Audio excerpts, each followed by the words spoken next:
राम राम मित्रांनो, मी वैभव सोनटक्के। आज आपल्या पक्षाला 18 दिवस चालू होते मित्रांनो। काल रात्री मी फार्मवर झोपलो होतो, तर 12-1 वाजता काय झालं की पक्षाचा आवाज येत असल्यामुळे मी बॅटरी घेऊन उठलो, तर पक्षाला टॉर्च मारली मित्रांनो। तर आपल्या फार्म मध्ये मोठा लेट साप होता, तर तुम्हाला दाखवतो कशा प्रकारे साधी मर झालेले पक्षी कसा होतो आणि सापाने चावलेल्या पक्षाची मर कशी होती। तर बघू शकतो मित्रांनो, काय तर दंश मारलेला आहे। तर बघा हे काळे पडलेत पक्षी, हे पण तसाच आहे। हे टोटल आपली मर साप दंशची। तर ही बघा, ही साधी मर आहे। तर बघू शकता ह्याच्या स्किन मध्ये ह्या स्किन मध्ये किती फरक आहे। तर मित्रांनो, ह्या जाडीहून मोठी साईज होती सापाची।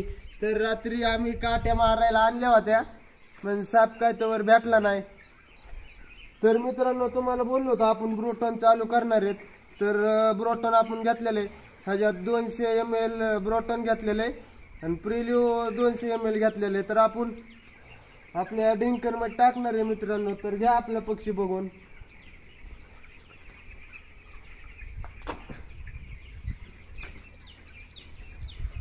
तर मित्रांनो, संध्याकाळच्या वेळेस शक्यतो शेड मध्ये लाईट ठेवा, नाही तर स्वतःची काळजी घ्या मित्रांनो। तर असे पावसा पाण्याचे फार्म मध्ये साप निघतायत। राम राम मित्रांनो।